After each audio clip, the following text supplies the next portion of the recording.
কথা বলেন ঠিক কিনা? যদি বলেন ঠিক কিনা? নবীজির রূহ মুবারক কবজ করা হলো। ও বাবাজি, আমাদের রূহ জান্নাতি হলে এক জায়গায়, জাহান্নামী হলে আরেক জায়গায়, হয়তো ইল্লিনে অথবা সিজ্জিনে থাকে।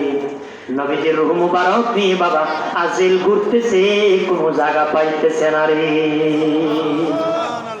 পেরেশানি হয়ে গেছে আজরাইল, বলে আল্লাহ ও মালিক, আপনার হাবিবের রূহ কোথায় রাখবো গো? তামাম সৃষ্টি ঘুরেছি, কোথাও রাখার জায়গা পাইতেছি না। আল্লাহ বলে আজরাইল, আমার হাবিবের রূহ মুবারক রাখার মতন কোন জায়গা আমি বানাই নাই, একমাত্র আমার হাবিবের দেহ মুবারক ছাড়ারি। যেখান থেকে তুমি এনেছিলা সেখানে আবার রূহটা ফেরত দিয়ে আসো। এই জন্য আমাদের নবী জিন্দা নবী, আমাদের নবী কি রূহ মুবারক আবার ফেরত দেওয়া হয়েছে। রূহ মুবারক আবার কি? হযরত আলী রাদিয়াল্লাহু তাআলা আনহু বলেন, দয়াল নবীজির পাশে আমি বসে রইলাম, কি করতে পারি? গোসল করাবো না করাবো? মাইয়িতকে তো গোসল করাতে হবে উপর কাপড় টাঙ্গাইয়া, নবীকে আমি কেমনে গোসল দিব? হযরত আলী বলে, আমি কি কাপড় খুলবো নাকি? মাইয়িতে তো কাপড় খুলে গোসল দিতে হয়। হযরত আলী বলেন, আমার একটু ঘুমের ভাব হলো।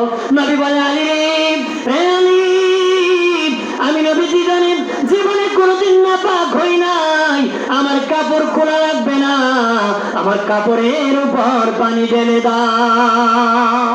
আমার দয়াল নবী যেই দেশে ঘুমায়, আমার জিন্দা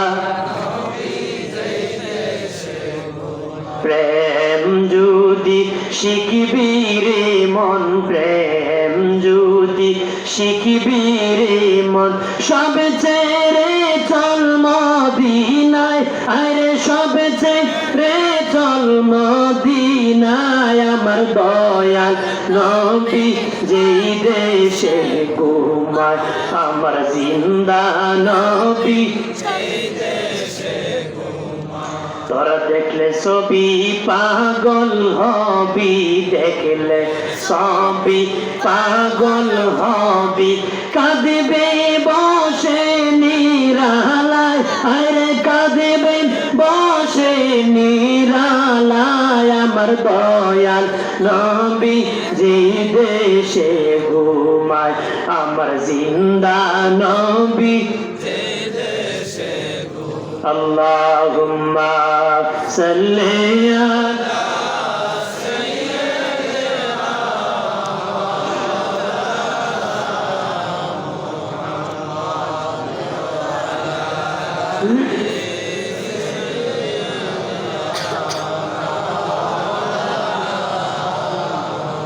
মক্কা থেকে উঠে রবি মদিনাতে ডুবি যায়, মক্কাবাসী চিনল না যাহাকে, মদিনাবাসী সালাম জানায়। আল্লাহুম্মা সাল্লি আলা সাইয়্যিদিনা, মহব্বত করেন, ভালোবাসা।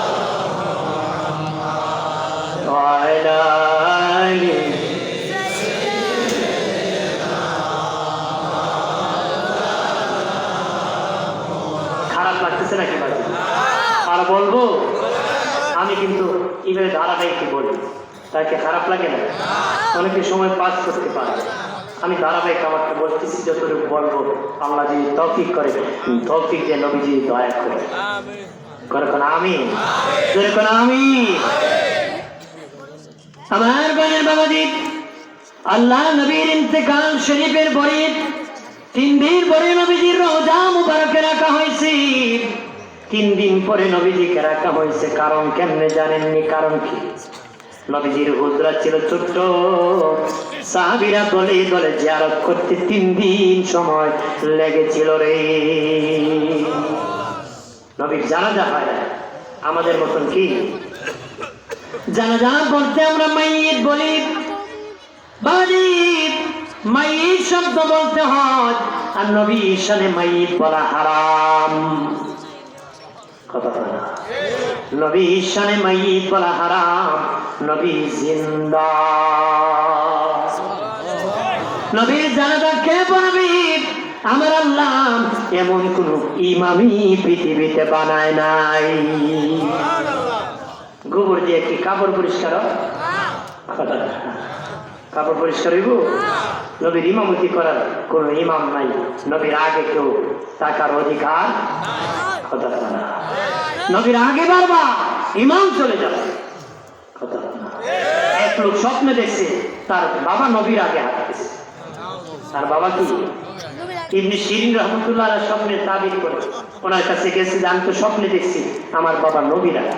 উনি তাড়াতাড়ি বাড়ি যা, তোর বাপ মারা গেছে। কারণ নবীর আগে লাশ ছাড়া নাউজুবিল্লাহ বলে না, তো স্বপ্নের তাবিরটা হলো নাউজুবিল্লাহ করা লাগতো না, স্বপ্নের তাবির অর্থাৎ নবীর আগে লাশ ছাড়া কিছু থাকতে পারে না। এটা স্বপ্নের ব্যাখ্যা হলো তোর বাবা মারা গেছে, তাড়াতাড়ি জানাজা করতে জানা। আল্লাহু আকবার কোন জোরে কর। কারণ নবীর আগে লাশ ছাড়া আর কিছু থাকতে পারে আগে বাড়া যায়। আমার বোনের বাবাজি, নবীর জানাজা আমাদের মতন হয় নাই। সিদ্দিক আকবর আবু বকর সিদ্দিক সবচেয়ে বড় জামাত যেটা জিয়ারত করেছিল সেটা হলো সিদ্দিক আকবরের জামাত। দলবদ্ধ হয় জামাত জিয়ারত শেষে বাবা ওমর ফারুককে আবু বকর সিদ্দিক বলতেছে, ওই তো একটা লোক যাইতেছে, তারে চিনোনি? ওমর ফারুক ওকে কই হলো কেজি নবীর জিয়ারতে হাজির হয়ে গেছে। দয়াল নবীকে যখন রওজা মুবারকে রাখা হবে, নবীর একজন গোলাম যাইয়া বাবাজি রাখা রাখা একটা চাদর মুবারক বিছায় দিছে। একজন বলে এটা কি? আমার নবীর চাদর মুবারক, জান্নাতি বদল মুবারক লাগছে, এটা জান্নাতি চাদর, আমার নবীর নূরের নবী নিশি বড় মানায়, এটা আমার নবীর আলাদা শান। দেখুন আবার আপনার বাপের খবর নিয়ে তুষক বিছাই দেন, আল্লাহ নবীর বিষয় দিছে, এটা নবীর আলাদা শান। সুবহানাল্লাহ বলি না যদি বলি। আমার বোনের বাবাজি, নবীজি এখনো রওজা শরীফে কান্না করতেছি, উম্মতি উম্মতি বলে কাঁদতেছে গো। রওজাকে উম্মতকে ভুলি নাই। ইন্তেকালের আগে আল্লাহ বলেছিলেন, হাবিব ও হাবিব আপনার যখন ইন্তেকাল হয়ে যাবে আমি ফেরেশতার মাধ্যমে আপনাকে আমার আরশে আজিমে এনে দাফন করে দিব। আল্লাহ নবী বলেছেন, আল্লাহ আমার উম্মতকে আরশে আজিম আসতে পারবে? আল্লাহ বলেন, না আপনার উম্মত আরশে আজিম আসতে পারবে না। নবী কাঁদে এখন নাকে মুখে দোলা মাটি মাকিয়া মাকিয়া। আল্লাহ যার জান কাঁদব আমি উম্মতের লাগিয়া। উম্মতির জন্য কান্না করতে নবী ওই রোজায় শুয়ে আছেন, মাটির মধ্যে শুয়ে আছে। আল্লাহর ওলি মনসুর হাল্লাদ স্বপ্নে দেখে দিনের নবীর রওজা মুবারক পানির উপর ভাসতেছে, সাগর হয়ে গেছে, পানির উপর ভাসতেছে। জিজ্ঞেস করে, নবীজি কেন গো আপনার রওজা পানির উপর ভাসতেছে, সাগর হয়ে গেছে? নবী কো, মনসুর রে দুনিয়ার উম্মতের জন্য কান্না করেছি, আর রওজা আসার পরে কাঁদতে কাঁদতে আমার রওজাটা পানি দ্বারা সাগর হয়ে গেছে, এই সাগর হয়ে গেছে।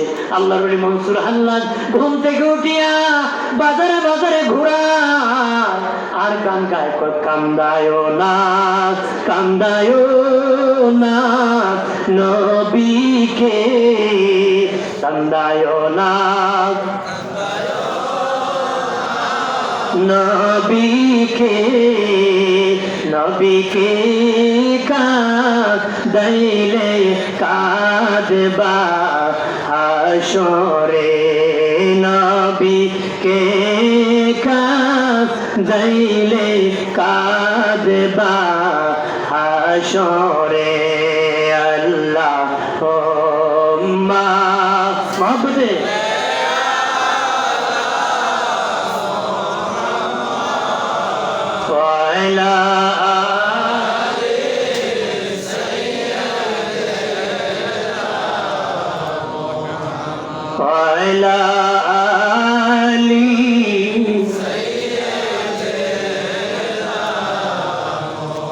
মদ মদিনারি মাটি দুদি করিতাম নবীজিকে সিনায় ধরে রাখিতাম আল্লাহুম্মা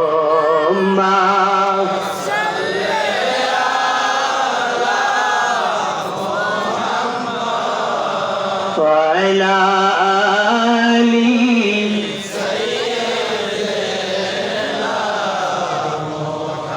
محمد وعلى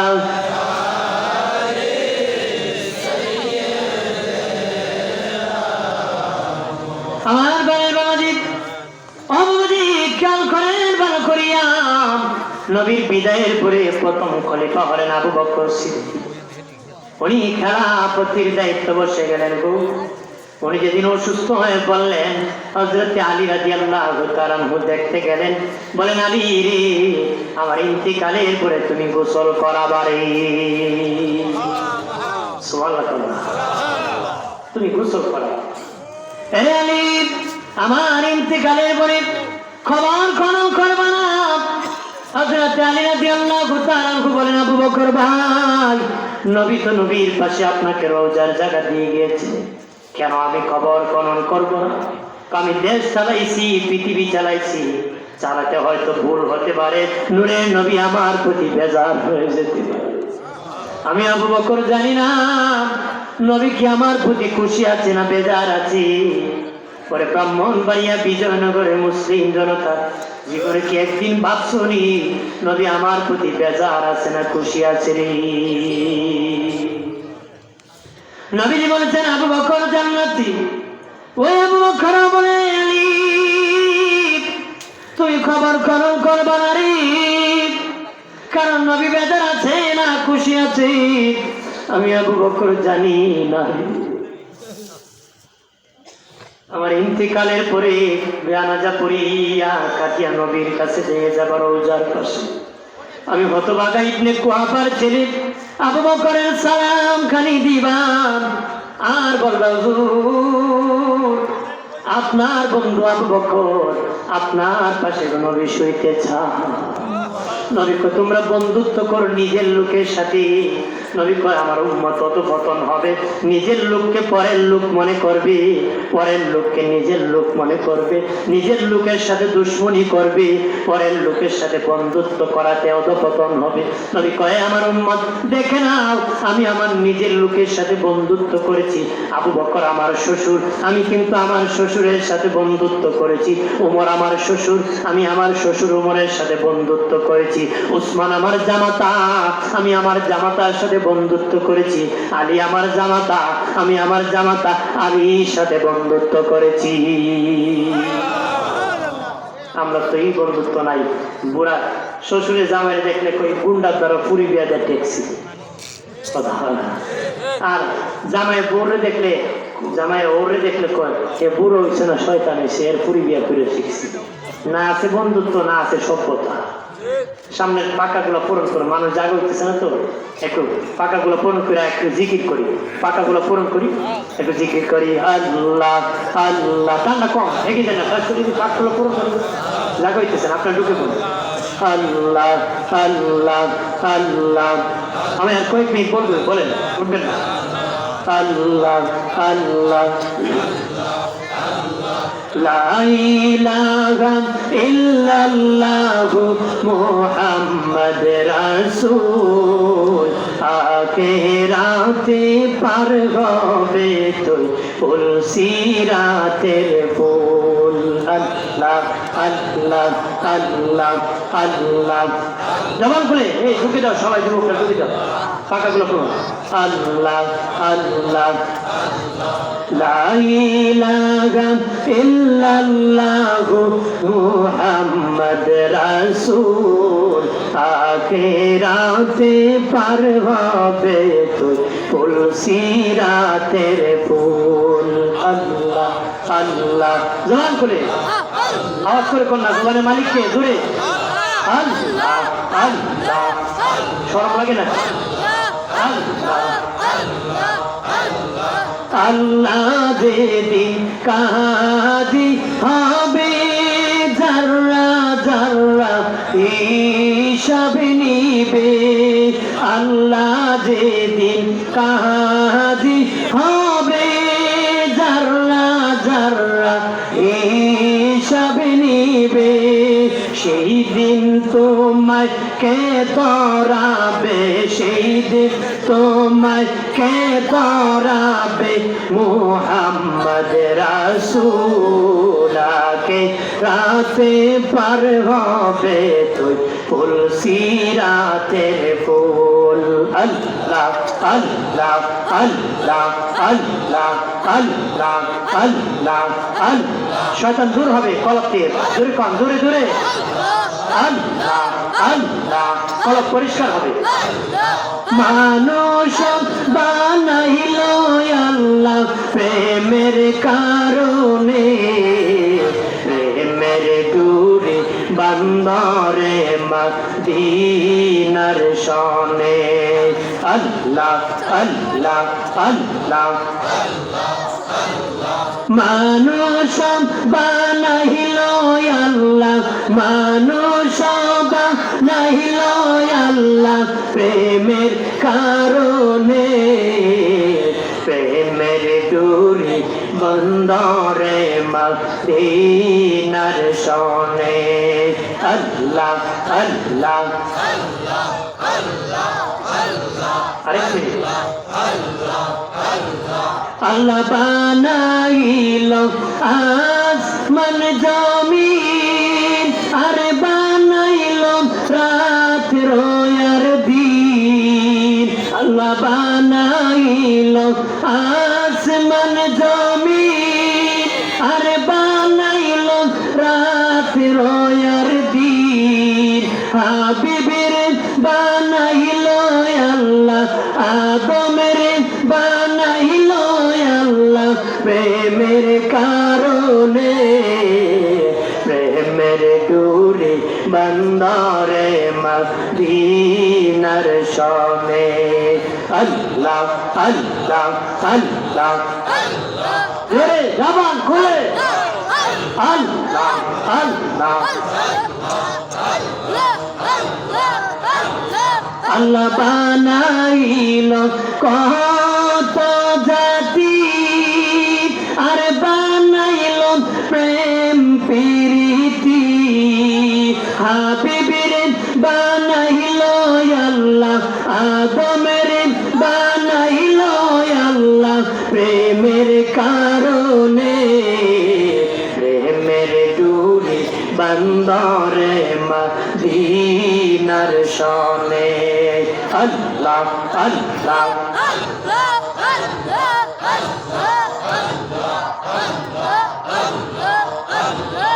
লা ইলাহা ইল্লাল্লাহু মুহাম্মাদুর রাসূলুল্লাহ খেয়াল করে বলবেন মুহাম্মাদুর রাসূলুল্লাহ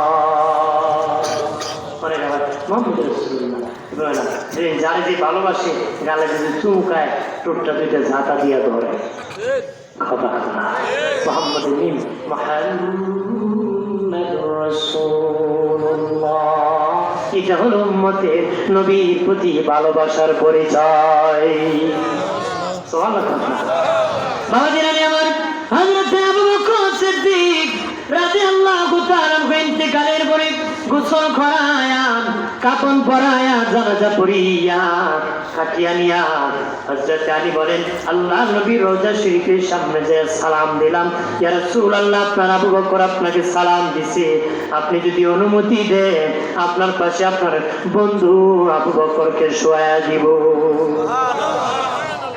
হযরত আলী রাদিয়াল্লাহু তাআলা বলেন একবার বললাম কোনো অনুমতি নাই দুবার বললাম অনুমতি নাই তিনবার বললাম নাই আমি যখন কোনো অনুমতি পাইতেছি না আমি আলী ভয় পেয়ে গেলাম আমি আলী সিজদায় পড়ে হুজুর আপনার এত মহব্বতের আবু বকরকে এত তাড়াতাড়ি কেমনে ভুলে গেলেন যে আবু বকর আপনার গুহার সাথী যে আবু বকর আপনার হিজরতের সাথী গো নবীজি, যে আবু বকর মদিনার পল্লীতে মক্কার বাড়িঘর বিক্রি করিয়া মদিনার পল্লীতে ঘর নির্মাণ করেছিল আপনি রাসূলের পিছে নামাজ পড়ার জন্য।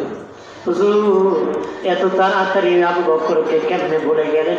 হযরত আলী বলেন, বলতে দেরি, আমার নবীর রওজা তর তর করে কাঁপতে দেরি হয় নাই। রওজার ভিতর দেওয়া দেশে আলী রে আলী, আমার বন্ধু আবু বকর আমার পাশে শুইবে, অনুমতির দরকার নাই, শুয়ে দাও তুই বন্ধু, একই চাদরের নিচে কিয়ামত পর্যন্ত কাটাবো। খেলাফতের দায়িত্বে উসমান, হযরত ওমর ফারুক রাদিয়াল্লাহু তাআলা আনহু, আবু বকর সিদ্দিক রাদিয়াল্লাহু তাআলা আনহু ইন্তিকালের পরে খলিফা হলেন ওমর। উনি বাবাজি মসজিদ নববী মধ্যে নামাজ পড়তে ইমামতি করতেছেন। মুনাফিক মুসল্লিরা হযরত ওমর ইবনে খাত্তাবের উপর অতর্কিত আঘাত শুরু করলো নামাজের মধ্যে। কত বড় মুনাফিক! হযরত ওমরের পিছনে নামাজ পড়তেছে, পরে আবার আঘাত করতেছে, অতর্কিত আঘাত। হযরত ওমর ইবনে খাত্তাব রাদিয়াল্লাহু তাআলা আনহুর দেহে যখন আঘাত করতেছে, রক্ত গড়ায় গড়ায় যেতেছে। উনি দেখলেন আর ইমামতি করতে পারবেন না, একজন সাহাবীর হাতে ধরে ইমামতির মুসল্লা দাঁড় করায় বললেন, তুমি ইমামতি চালায় যাও, আমি ওমর মরে যেতে পারি, আমার নূরের নবীর মসজিদের জামাত বন্ধ হতে পারে না রে, আমি ওমর শহীদ হয়ে যেতে পারি, আমার নবীর মসজিদ নববীর জামাত বন্ধ হতে পারে না। আল্লাহু আকবার বলে না। অথচ জাহান্নামী ইয়াজিদ 3 দিনের জন্য আল্লাহ নবীর মসজিদের আযান ইকামত বন্ধ রেখে দিয়েছিল বাবাজি। মসজিদ নববীতে উট বেঁধেছিল, গাদা বেঁধেছিল, মন্দির আযান দিতে দেয় নাই, গাদা লেদাইছে, চেনাইছে মসজিদ নববীর মধ্যে। কত বড় জালিম! একজন অন্ধ সাহাবী বলে, আমি জানতাম না ওই মদিনাতে এত বড় জুলুম চলতেছে, আমি দয়াল নবীজির রওজা শরীফ জিয়ারতে যাইয়া দেখি এমন ভয়াবহ অবস্থা, আমি রওজার পাশে শুয়ে রয়েছি। যদিও স্বাভাবিকভাবে মসজিদ নববীতে আযান ইকামত জামাত হয় না, কিন্তু আমি অন্ধ, আমার নূরের নবীর রওজা থেকে 5 বেলা আযান শুনেছি, ইকামতের আওয়াজ শুনেছি, জামাতের আওয়াজ শুনে আমি নবীর সাথে জামাতে নামাজ পড়েছি। আর ওমর ইবনে খাত্তাব বলেন, আমি শহীদ হয়ে যেতে পারি, কিন্তু আমার নবীর মসজিদের জামাত বন্ধ হতে পারে না রে বাবাজি। উনি অসুস্থ হয়ে বাসায় ফিরে ওনার ছেলে আব্দুল্লাহ ইবনে ওমরকে ডেকে বলে, বাবা আব্দুল্লাহ, নবীজির প্রথম খলিফা আল্লাহ নবীর পাশে শুইছে, কিন্তু আমার তো ইচ্ছা ছিল নবীর পাশে ঘুমা পড়ে, কিন্তু কোনো কবরের জায়গা নাই, কেমনে আমি শুইব? আল্লাহর নবী আবু বকরের পাশের জায়গা মা আয়েশাকে দিয়ে দিয়েছেন, আমি কেমনে শুব? আব্দুল্লাহ ইবনে ওমর বলেন, ও বাবা, আপনি রাষ্ট্রপ্রধান, আপনাকে সেখানে দাফন করা হবে। হযরত ওমর ফারুক বলে, বাবা না না, নবীজি মা আয়েশাকে কবরের জায়গা দিয়েছে, তুমি যাইবা আম্মা জান আয়েশাকে আমি ওমরের সালাম খানি দিবা, আর দিয়া বলবা, আমার বাবা ওমর আপনার বাবা আবু বকরের পাশে শুইতে চায়, আপনি যদি আপনার কবরের জায়গা দান করে দেন, তাহলে আমার বাবা সেখানে শুইবে। হযরত আব্দুল্লাহ ইবনে ওমর আম্মা জান আয়েশার বাড়ি যাইয়া বলে, আম্মা জান, দয়াল নবীজি আপনাকে রওজা মুবারকের জায়গা দিয়েছেন, আমার বাবার বড় ইচ্ছা ছিল গো আম্মা জান, আপনি যদি সেই জায়গাটা দান করে দিতেন, তাহলে আমার বাবা, আপনার বাবা আবু বকর সিদ্দিকের পাশে শুয়ে যেতেন, নবীজির পাশে। দুনিয়ার সব দেওয়া যায়, এই জায়গা তো দেওয়া যায় না। নবী বিদায়ের পরে মায়েশা জিয়ারত বন্ধ করে নাই রে। মায়েশা কয়, নবীজিকে যখন যেদিন থেকে শাহিত করা হয়েছে, আমি আয়েশা একটা রাত্রেও বাদ দিই না আমার নবীর জিয়ারত করতে রে। আমি আয়েশা প্রতিদিন নবীর জিয়ারত করতাম, আমি একদিনও মিস করি নাই। গভীর রজনীতে আমি নবীজির রওজা জিয়ারত করতাম। আমার বাবা সিদ্দিক আকবর যখন দাফন হলো, তখন থেকে আমি বাদ দিই না, আমি জিয়ারত করেছি। তখন আব্দুল্লাহ ইবনে ওমরকে বলে, বাবা আমি যদি এখন রওজার জায়গা না দিই, কিয়ামতের দিন আমার বাবা আর আমার নবী যদি বলে, আয়েশা রে, আমার বন্ধু উমর আমার পাশে শুইতে ছিল, তুমি কেন যাও নাই? আমি তো ধরা খেয়ে যাবো রে। যাও আব্দুল্লাহ ইবনে উমর, তোমার বাবা উমরকে আমার সালাম দিও, আর বলিও আমি রোজার কবরের জায়গা আমারটা তোমার বাবাকে দান করে দিছি। আব্দুল্লাহ ইবনে উমর চলে আসে, কই বাবা, ও বাবা, আম্মা জান আয়েশা দান করে দিছি। ওমর ইবনুল খাত্তাব বলে, বাবা আমি তো এখন বাদশাহী, মাসে এমনি দিয়ে দিতে পারি, যেদিন আমি ইন্তেকাল হব তখন তো আমি ফকির হয়ে যাব, তখন বাদশাহী থাকবে না, তুমি আবার আম্মা জানের কাছ থেকে অনুমতি নিয়ে দাফন করবা, খবরদার বিনা অনুমতিতে দাফন করবা না রে। ওমর ইবনুল খাত্তাব যেদিন ইন্তেকাল করলেন, আব্দুল্লাহ ইবনে উমর আম্মা জান আয়েশার কাছে গিয়ে বললেন, অনুমতি দে। আম্মা জান আয়েশাকে আমি আগেই দিয়ে দিছি, সেখানে দাফন করে দাও। এই জন্য মা আয়েশার রোজা হয় না, ও যে তোমার ফারুকের রোজা মুবারক আবু বকরের সিদ্দিকের পাশে হয়েছে। জোরে বলনা সুবহানাল্লাহ। আমার বোনের বাবাজি, ইসরাফিল যেদিন বাঁশি বাজাবে, ইসরাফিল বলবে, আল্লাহ আপনার দুস্থ মুহাম্মদুর রাসূলুল্লাহ রোজার থেকে আগে উঠান গো আল্লাহ। আমি যদি বিকট শব্দ করি আপনার বন্ধু রাগ করতে পারে, গুসা করতে পারে, নবীকে আগে সজাগ করেন গো, তারপরে আমি বাঁশি বাজাবো।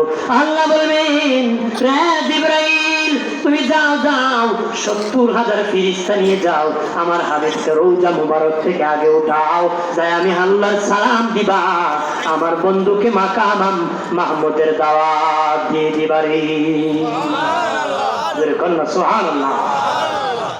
জিবরিল আমিন 70,000 ফেরেশতা লইয়া রওনা করবে, বলবে আল্লাহ, চিৎকার দিয়া বলি আল্লাহ, আর জবান করে বলি আল্লাহ, আর আওয়াজ করে বলি ইয়া রাসূলুল্লাহ।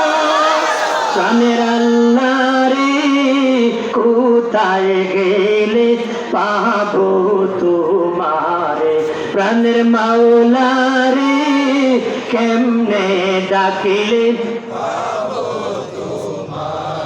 বন্দী হইলাম শয়তানের জালে, দিন কাটাইলাম হেলে দোলে, বন্দী হইলাম শয়তানের জালে, দিন কাটাইলাম হেলে দোলে, আমার জীবন মরণ দিলাম তোমারে, আমার জীবন মরণ দিলাম তোমারে, প্রাণের আল্লাহ রে কোথায় গেলে পাবো তোমারে, প্রাণের মাওলা রে কেমনে ডাকলে পাবো তোমারে।